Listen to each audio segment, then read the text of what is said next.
Sana wala pang ganyan sa bahay nyo. Wala pa? Oy, girl. Biyan sa Jazz Ed.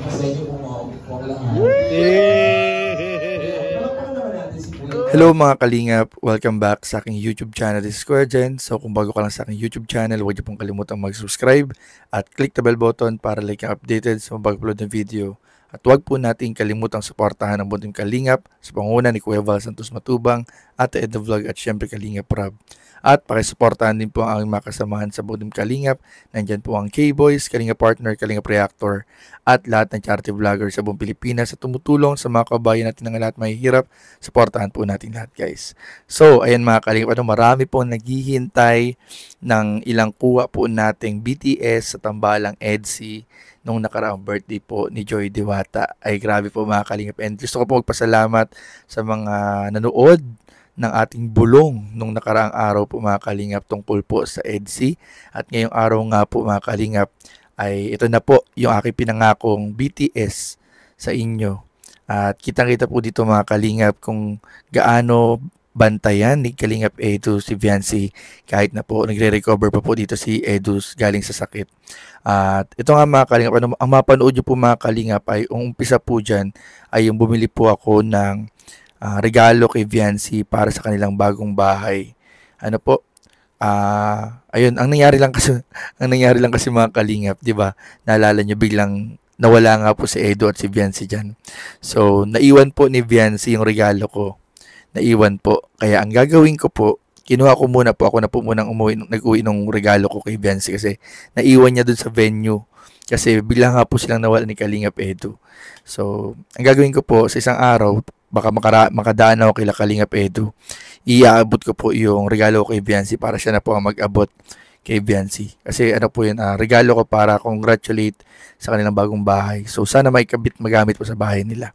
So ito po mga Kalingap, panoorin po natin at mamaya reaction na natin mga Kalingap yung video kung saan po binigay ko kay Viancy yung regalo at yung ilang BTS po natin at CCTV sa tambalang EDSI. So ano po pong hinihintay natin mga Kalingap, tara panoorin po natin, bigyan natin ng reaction video in 5, 4, 3, 2. So ayun mga Kalingap, wala po akong makita pwedeng ibang regalo kay Viancy na yung maganda sa bagong bahay nila.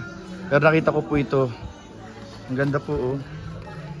Ang ganda sa ano nila, natunog-tunog.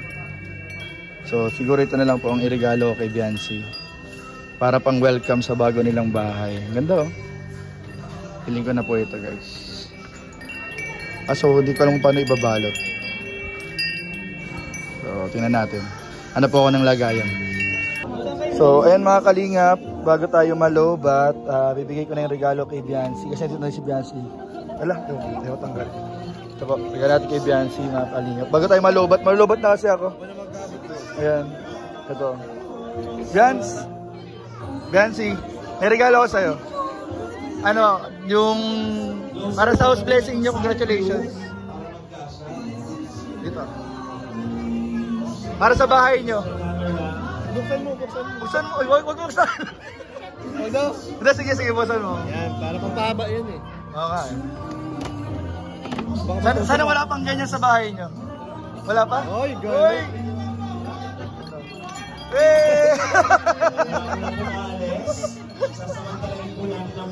Para pag ganyan na sa Edu, malalaman mo. Pag ganyan na sa Edu.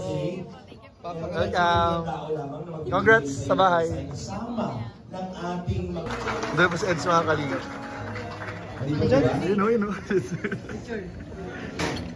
Sed. Biyan sa Jazz Ed.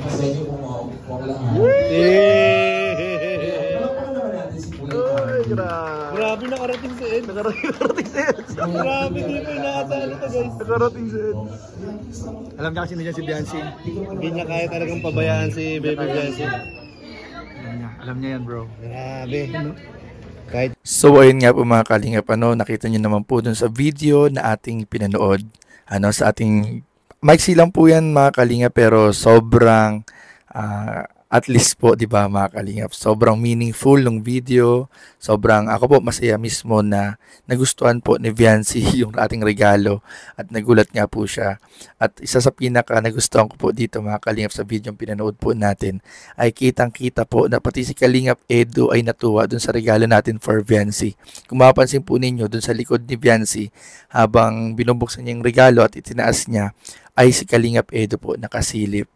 At sobrang saya din po ni Kalingap. Itatawa nga rin po si Kalingap Edu dun sa regalo natin.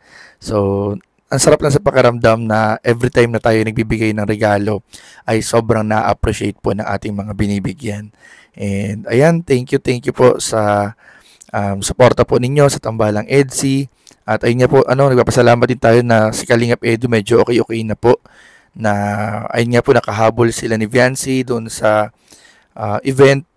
Kahit po kakagaling na po ni Kalingap Edu sa sakit ay nagre-recover na po at kitang-kita po natin mga Kalingap na bantay sarado po si wifey ni Habi. Dito po mga Kalingap.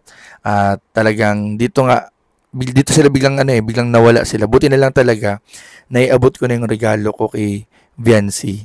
At nakuna natin ng video ng BTS at ng CCTV yung dalawa kasi dyan sa party na nga na birthday ni Joy Diwata, bigla po silang nawala. So, hindi ko pa alam kung saan sila pumunta. Pero, baka nag-date. Ay, grabe. Baka nag-date po mga Kalingap. Pero, anything else, o kahit ano pa man, ay maging masaya po tayo for Edu and Viancy. Kung ano man po ang talagang estado ng kanilang relationship. Pero, ako po naniniwala po talaga ako na si Viancy po ay hinihintay na lang po niya ni Kalingap Edu. Kasi alam naman po natin mga Kalingap na this year ay mag-i-80 na po yan si Viancy.